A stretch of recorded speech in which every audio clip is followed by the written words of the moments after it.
ಈಗ ಒಬ್ಬ ವ್ಯಕ್ತಿಯನ್ನ ಘನಪಡಿಸಲಿಕ್ಕೆ ಬೊಕ್ಕೆಯಲ್ಲಿ ನೀವೇನು ತಗೊಂಡಿರ್ತೀರ? ಯಾವ ಹೂವು? ಗುಲಾಬಿ, ಮಲ್ಲಿಗೆ ತಗೊಂಡೋಗಿ ತಗೊಂಡೋಗ್ತೀರ? ಗುಲಾಬಿನೇ ಬೇಕು. ಯಾಕೆ? Roses makes you special. ಅದು ನಿಮ್ಮನ್ನು ತುಂಬಾ ಸ್ಪೆಷಲ್ ಆಗಿ ಫೀಲ್ ಮಾಡೋದು. ಆದ್ರೆ ಗುಲಾಬಿ ನೋಡಿದ್ರೆ ಕೆಳಗಡೆ ಏನಿರುತ್ತೆ? ಗುಲಾಬಿ ಹೂವಿನ ಕೆಳಗಡೆ ಮುಳ್ಳಿರುತ್ತೆ. ಕಡ್ಡಿಯಲ್ಲಿ ಏನಿರುತ್ತೆ? ಅದಕ್ಕೆ ಸ್ಟೆಮ್ ಕಟರ್ಸ್ ಅಂತ ಹೇಳ್ತಾರೆ. ಅದಕ್ಕೆ ಏನಂದ್ರೆ ಜಸ್ಟ್ ಅದು ಕೊಂಬೆ ಇದ್ರೆ ಸಾಕು, ಅದು ಕೂಡ ಬಂದ್ಬಿಡುತ್ತೆ. ಅದಕ್ಕೆ ಬೇರೆ ಬೇಕು ಅಂತಾನೆ. ಅದೇ ಗುಲಾಬಿ ಸ್ಪೆಷಾಲಿಟಿ. ಅದು ಮತ್ತೆ ಕಬ್ಬು ಎರಡು ಕೂಡ ಒಂದೇ ಕಡೆ ಅಲ್ವಾ? ಆದ್ರೆ ದೇವರನ್ನ ಯಾಕೆ ಅದಕ್ಕೆ ಹೋಲಿಕೆ ಮಾಡ್ತಾರೆ? ಗೊತ್ತಿದೆ ಸರಿ. ಗುಲಾಬಿಯಲ್ಲಿ, ಒಂದು ಗುಲಾಬಿ ಹೂವಿನಲ್ಲಿ ಜನರು ಇಷ್ಟಪಡುವಂಥದ್ದು ಮತ್ತೆ ಹೆಚ್ಚು ಹೈಲೈಟ್ ಆಗುವಂಥದ್ದು ಯಾವುದು? ಹೂವ ಮುಳ್ಳ? ಮುಳ್ಳನ್ನ ಯಾಕೆ ಮತ್ತೆ ನೋಡಲ್ಲ? ಅದು ಜೊತೆಲೆ ತಾನೆ by one get one free ಆಗಿ ಬಂದಿದೆ ಅಲ್ವಾ? ಗುಲಾಬಿ ಮುರಿಬೇಕಂದ್ರೆ ಒಂದು ಮುಳ್ಳಾದ್ರೂ ಚುಚ್ಚುತ್ತೆ. ಚುಚ್ಚದೇ ಇರತ್ತ? ಆದ್ರೂ ಗುಲಾಬಿನೇ ಬೇಕು ಅಲ್ವಾ? ಅದರ ಅರ್ಥ ಏನಂದ್ರೆ, ದೇವರು ಯೇಸು ಕ್ರಿಸ್ತನನ್ನು ಯಾಕೆ ಗುಲಾಬಿಗೆ ಹೋಲಿಕೆ ಮಾಡಿದ್ರು? ಗುಲಾಬಿ ಆ ಹೂವು ಯಾವ ರೀತಿ ಇರುತ್ತೆ?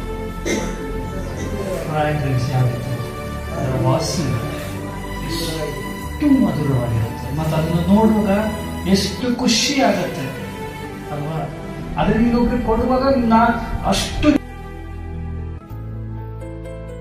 ಅನ್ಸತ್ತೆ ಅಲ್ವಾ? ನಾರ್ಮಲ್ ಲೋಕದ ಜನ ಪ್ರಪೋಸ್ ಮಾಡುವಾಗ ರೋಸೇ ಕೊಡ್ತಾರೆ. ನಾರ್ಮಲ್ ನನಗೆ ಗೊತ್ತಿರೋ ಪ್ರಕಾರ ಈಗ ಏನೇನೋ ಕೊಡ್ತಾರೆ, ಅದು ಬೇರೆ ಔಟ್ ಆಫ್ ದ ಟಾಪಿಕ್. ಯಾಕೆ?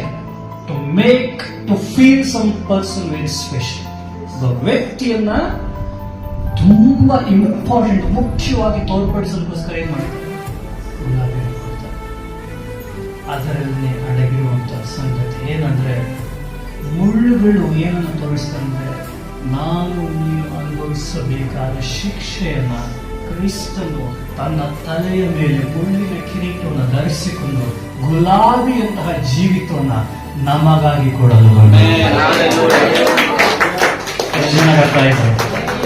The fresh new revolution of the rose. ಅದರ ಹೂವು ಎಷ್ಟು ಪರಿಮಳವುಳ್ಳದಾಗಿಯೂ ಸ್ಪೆಷಲ್ ಆಗಿಯೂ ಎಷ್ಟು ಅಂದವಾಗಿಯೂ ಚಂದವಾಗಿ ಇರ್ತದೋ ಆ ರೀತಿಯಾದ ಜೀವಿತವನ್ನ ನಾವು ಹೊಂದುವುದಕ್ಕೋಸ್ಕರ ಆ ಹೂವಿನ ಕೆಳಗೆ ಇರುವಂತ ಮುಳ್ಳುಗಳನ್ನ ಆತನು ತನ್ನ ತಲೆ ಮೇಲೆ ಧರಿಸಿಕೊಂಡನು. ಅದಕ್ಕೆ ಆತನಿಗೆ ಶಾರೋನಿನ ಪುಷ್ಪ, ದ ರೋಸ್ ಆಫ್ ಶಾರನ್ ಎಂಬುದಾಗಿ ಹೇಳುತ್ತಾರೆ. ಪ್ರತಿ ಸಾರಿ ಗುಲಾಬಿ ನೋಡಿದಾಗ ಇದೇ ನಿಮ್ಮ ಮೈಂಡಲ್ಲಿ ಓಡ್ತಾ ಇರುತ್ತೆ. ಆ ಮುಳ್ಳುಗಳನ್ನ ದೇವರು ತನ್ನ ಮೇಲೆ ಹೊತ್ತುಕೊಂಡು ಎಂದು ಕಾಣಲಾರದಂತ, ಬಯಸಲಾರದಂತ, ಯೋಚನೆಗೂ ಮೀರಿದಂತ ಜೀವಿತವನ್ನ ನಮಗೆ ಅನುಭವಿಸಿದ್ದಾರೆ. ನಿಮ್ಗೆಲ್ಲಾದ್ರೂ ಸಿಗ್ತಾರೆ? ಅಷ್ಟು ತ್ಯಾಗ ಯಾರಾದ್ರೂ ನಿಮ್ಮ ಜೀವಿತದಲ್ಲಿ ಮಾಡ್ಲಿಕ್ಕಿದೆಯಾ? ಅಷ್ಟಾಗಿ ನಿಮ್ಮನ್ನು ಯಾರಾದ್ರೂ ಪ್ರೀತಿ ಮಾಡಲಿಕ್ಕಿದಾರ?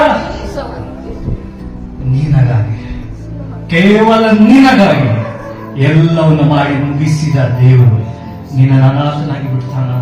ನಿನ್ನ ಅನಾಥನಾಗಿ ಬಿಡ್ತಾನ? ಎಂದಿಗೂ ಇಲ್ಲ. ಇದುವರೆಗೂ ನಡೆಸಿದ ದೇವರು ಇದು ಮುಂದೆ ನಡೆಸ. ಹಾಲೆಲೂಯ.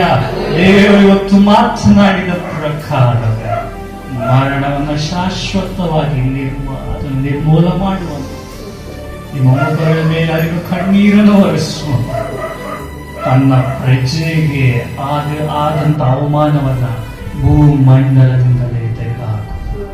ನೀವು ಸಿದ್ಧವಾಗಿ